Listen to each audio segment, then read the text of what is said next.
What up, what up? It's Garage Gym Homie, and today I'm talking about 10 things I wish I knew when I started lifting. Reasons you might not be making maximum gains, man.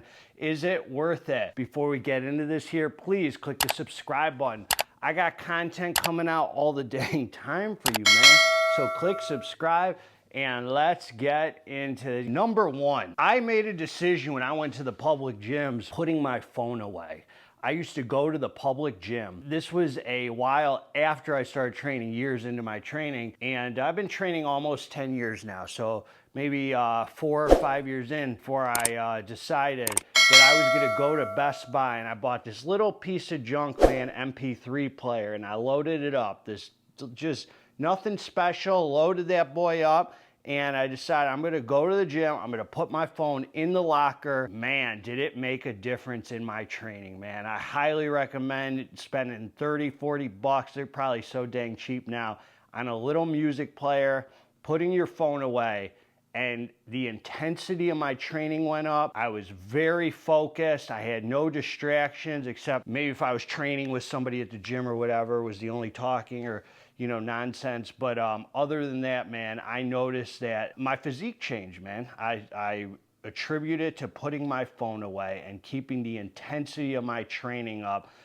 It's easy for the intensity to be very low when you're sucked into doing something else besides training. Plus, it got me in and out of the gym quicker, man. In and out. So putting the phone in the locker and getting down to business. Number two, staying away from science and research, man. We can use science to justify our way into any behavior and justify our way out of any behavior, man. We can, if we want something to work, we can look up and find that it does work. If we don't want something to work, we can look up a million things to prove that it doesn't work. We can use science to justify anything. This is about staying out of our head, man. I always joke around and say a little less science, a little more iron pumping. But that's the truth, man. Sometimes you just gotta keep it basic and old school and go in the gym, man, and go hard on the iron. Not all the science matters. It's really not that important, man. Bodybuilding is a lifelong journey of learning your body. You'll figure out the science and this and that as you go, man. You don't need to spend time on the computer researching. Go in there, man. Go hard on the iron. Eat clean foods and get proper rest. Keep it very basic, man. I hear people, they go in the gym, oh, I'm gonna write down, I'm doing these compound movements, progressive, they're using all these fancy terms. I'm just like, man, I just go in there, man, and go hard on the iron. I mean, that's all you gotta do. I just believe in the less science, the more you're out of your head, the more you're gonna make. Sometimes that kind of stuff works against us. I'm telling you, man, you tweak it as you go and just go in there and go hard on the iron. Staying out of my head helps with gains, whether it's eating, you know, I might be in my head, oh, am I eating too much, da, da, da.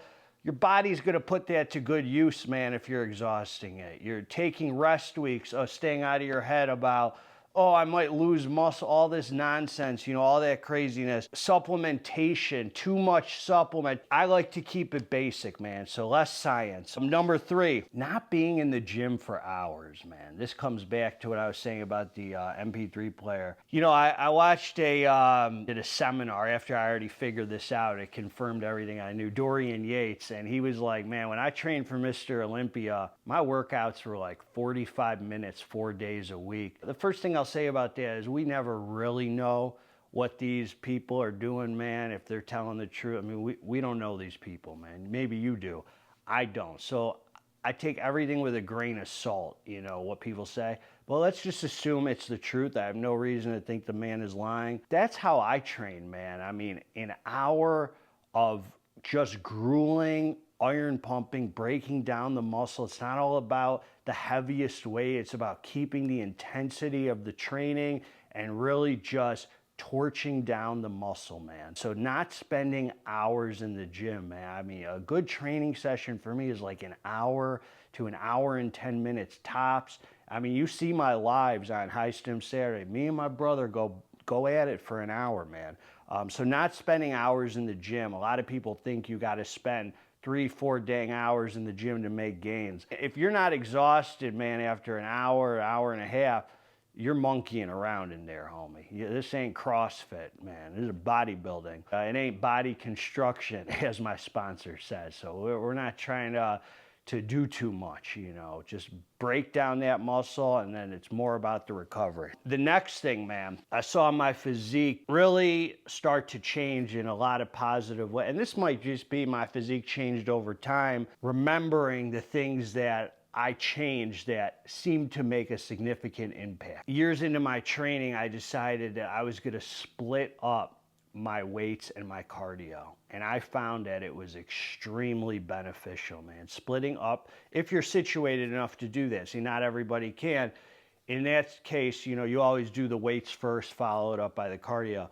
But splitting my weights and cardio up, man, was really life-changing, because I could put my heart and soul into pumping iron and not have this thought in the back of my mind like, man, I got to do cardio after this or whatever, you know. So when I decided, I was like, you know, the optimal way for me to train is morning fasted cardio. You know, I'm just like empty, burning fat, feeling ripped to shreds, you know, like I'm the most ripped when I'm doing morning fasted cardio. And then later on in the day, you know, I got some food in me. It's good for my strength. When I'm stim free later in the day, you know, I'm stronger than I am first thing in the morning fasted, even on a pre-workout. You know, like I'm just find that having food in me, you know, it holds me. I'm making, you know, any kind of PR or whatever I've done has been really stim-free when I have food in me, you know. So I'm not saying you got to train with food. Training fasted is fine, but splitting up the weights and the cardio has made huge gains for me, man. It's been significant on my physique. Then I could put my heart and soul into the cardio, put my heart and soul into the weights. They're split up, and plus, you know, I'm doing more, you know, more movement. Number 5, man, treating abs like every other muscle group. So I usually hit each muscle group once a week. Let's say I'm hitting each muscle group twice a week. I'm gonna train abs twice a week. When I first started lifting, I was one of those dudes who did abs daily. Oh, I'm gonna finish up the workout and do abs. You think your abs are gonna look better doing that? No, dude. Abs are like any other muscle group. They need rest, they need recovery to rebuild. Oh, but they're smaller muscle group. I don't care what your science says. I don't care about it. I don't think you're doing anything but wasting more time in the gym. You hit everything once a week, hit abs once a week. You hit everything twice a week, hit abs twice a week. A short, intense ab workout should be like 20 minutes. I do like 300 reps for abs, 200 reps for obliques. I could even superset it in with my sets once a week. Remember, you're working your core, all those exercises you're doing, man. You're hitting back, you're tightening your core. You're hitting legs, you're working your core. You're doing everything you do, you're hitting your ab, man. Your core is gonna be activated. So you don't need to spin your wheels, man. Less is more a lot of times, man, in bodybuilding. You know, less is more. When I realized that hitting abs, treating them like every other muscle group was the best way for me, you know, I'm saving time in the gym and my abs started looking better anyway. Mostly in what you're eating or not eating anyway, where the abs are gonna be, you know, really formed. Number 6, the split doesn't matter. Knowing that I spent all that time, back to the science, you know, talking about the science, researching the best split, this split, trying different splits. You should be trying different splits, man. Try different, you know, I've done the bro split.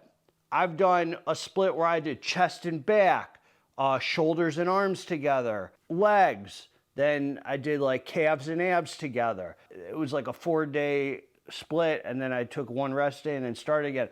I've done the back and buys, chest and tries, this and that. I've done all the splits, man, and it doesn't matter. You're gonna, if you're training properly during the workout and you're getting proper rest and you're getting proper nutrition, you're going to make gains regardless. You're going to see results if you're consistent. The split, I do not believe that it matters at all, man. I think you should try different things, let the body get adjusted to different things. It might, switching it up is good. maybe train for 90 days and start a new split after your rest week like I do. Whatever it is, man, experiment with your body. The split doesn't matter. You're not going to find the best split. It's whatever's best for you and your schedule, man. That's what the best split is. What's best for you and your schedule? What you enjoy the most, man. What do you enjoy doing the most? Do you want a good shoulders and arms are cool? You get a crazy freaking upper body pump. Have fun, man. What is the end goal? Are we going to be Mr. Olympia? Or are we trying to feel good and look good? I'm trying to feel good and look good. You know, I feel amazing all the time. God allows me to pump this iron. God allows me to make these videos. I'm already grateful. Do I look good? I think I look pretty decent, man. I put my heart and soul into this, and I love it. A lot of you will say the split I'm doing is the worst split. I'm doing a bro split right now.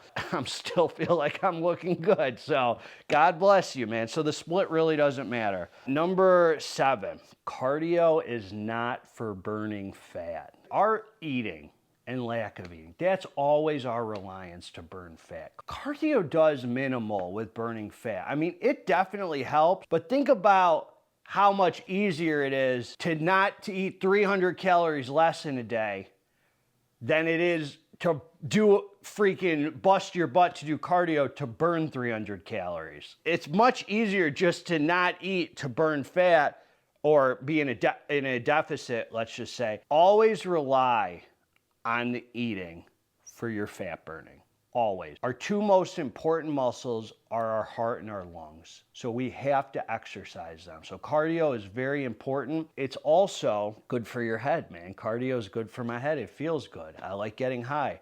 Cardio gets me high. You can be ripped to shreds with no cardio. Now, I don't recommend it because you should be exercising your heart and lungs. If I'm going to choose at the end of the day, if I could only do weights or cardio the rest of my life, I'm doing cardio, man, for the cardiovascular benefits. Now, cardio could help you get ripped. You're burning additional calories.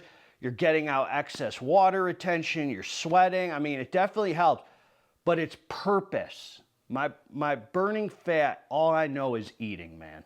All I know for getting ripped is eating. You know, you're not going to do, you can do cardio. It's going to help you. It's going to sculpt you. I'm the most ripped when I'm doing morning fasted cardio. But the biggest thing, man, is your eating. So don't ever rely on cardio to burn fat. The way your diet should be and the calories, you shouldn't even account for the cardio to take off for that. You know, oh, now that I burned 300, I could eat 300 more calories. Heck no, man. That's crazy.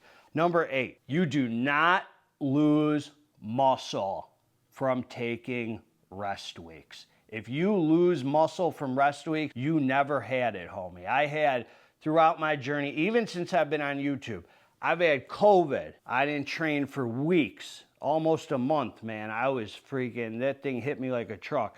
I had a traumatic brain injury. 11 weeks I train, I take the 12th week off, which ends up being 10 days. You make gains from rest weeks. You do not lose gains, I promise you. So a lot of you are in your head thinking that you're gonna lose some kind of muscle from a rest week. You're only gonna be stronger. Your body's gonna thank you. It's the best thing you could do is schedule a rest week. So you definitely need to stay out of your head. You will not lose any muscle. You will only make gains from taking rest weeks. Number 9, supplements really don't do jack, man. I'll be honest with you. I don't think that my physique would be any freaking different if it weren't for taking natural supplements. Vitamins, they're healthy. I'm very skeptical that creatine does a dang thing. I've pulled it out of my regimen. I don't see any difference, man. I take it just because I'll trust it's doing its job. I think without EAAs, creatine, I don't think they do a dang thing really at the end of the day for your gains. The most anabolic thing you can do, even if you're a drugged out bodybuilder, is the food you eat. I mean, I don't care how many drugs you're on. And when you saw Jay Cutler training for Mr. Olympia, that dude was downing food. It's not like, oh, I'm on drug. Food is still the most anabolic thing you can do for your body is the food you eat. So always remember that, man, that the rest, the recovery, the eating, the supplementation, man, as far as muscle building and gains, maybe it helps with your health a little, maybe it helps with your workouts, you know, some pre-workouts, some fat burners, some energy. But at the end of the day, supplements, they hardly do jack, man, if anything. So always know testosterone, laxogen, and extra testosterone. Stay away from all that trash, home. If it works for you, I mean, do what you want. If it works for you, it works for you. I don't think supplements do much, man, as far as making gains go. I just think they're for immediate effects with energy, sleep, but they're not gonna build muscle for you or do a dang thing, really, man. So just know that, homie. Say, you know, keep it minimal, bare minimum. I'm a minimal kind of dude, man. And last thing, man, cheat meals are way better than cheat days. I did for years cheat days. I'd be like, oh man, Saturday and Sunday, these are my cheat days. You know, I'd wake up, I'd start eating immediately and just feel like garbage all day, man. And I'd have to take days to get the sodium blowed out and all that. Now I eat clean Saturday up till the cheat meal. I have a window of time, like, okay, 6 p.m., I stop eating at 10. I have 4 hours to eat whatever I want. Cookies, pizza, ice cream, pasta, steak, da-da-da-da, huda-huda. Sunday, same thing, man. I eat clean during the day. I don't starve myself up to the cheat meal. I'm not one of these dudes who starves himself up to the cheat meal and then, you know, goes hard. I don't like that, man. I like eating clean, keeping my metabolism going, feeding my body. And then the cheat meal comes, and I can indulge, man, enjoy. It's not enough to crush my physique, but it is enough to satisfy my head, man, and give me an opportunity to feel good about another week of clean eating. So I've discovered that not cheating all day is much better. So those are the 10 things, man. Let me know what you think. Hope it's good information. I love you guys. Hit the dang like button, man. I hope you're feeling amazing. Hope you're feeling the power of God. God bless all of you, man. Together, let's get this dang muscle. I'm out.